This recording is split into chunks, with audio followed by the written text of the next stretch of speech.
Pihak Komisi Pemberantasan Korupsi KPK resmi menahan Sekjen PDIP Hasto Kristianto mulai Kamis 20 Februari 2025 hingga 11 Maret 2025. Setidaknya selama 20 hari ke depan, Hasto akan ditahan di cabang Rumah Tahanan Negara dari Rumah Tahanan Negara Kelas 1 Jakarta Timur.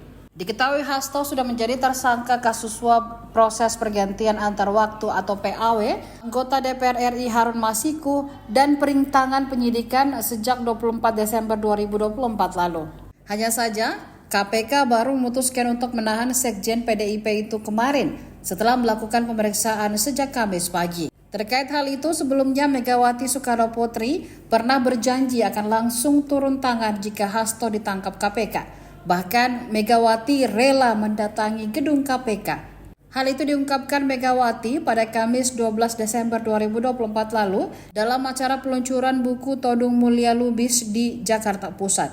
Tidak sampai di situ, Megawati juga sempat menyinggung penyidik yang menangani kasus Harun Masiku, yakni Rosa Purbobekti. Ketua DPP PDIP lantas menyoroti mengenai penampilan Rosa yang mengenakan masker dan topi saat pemeriksaan Hasto di KPK beberapa waktu terakhir.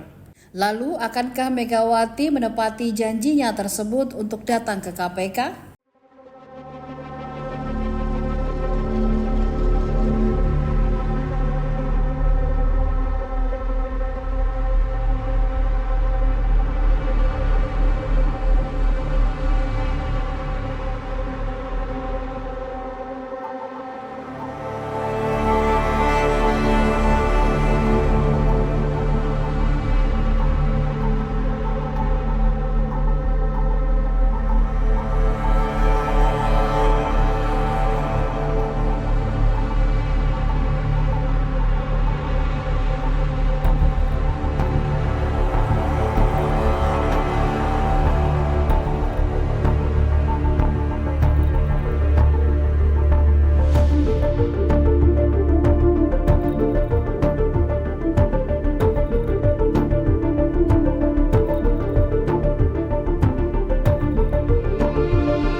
Download Tribun X sekarang, menghadirkan lokal menjadi Indonesia.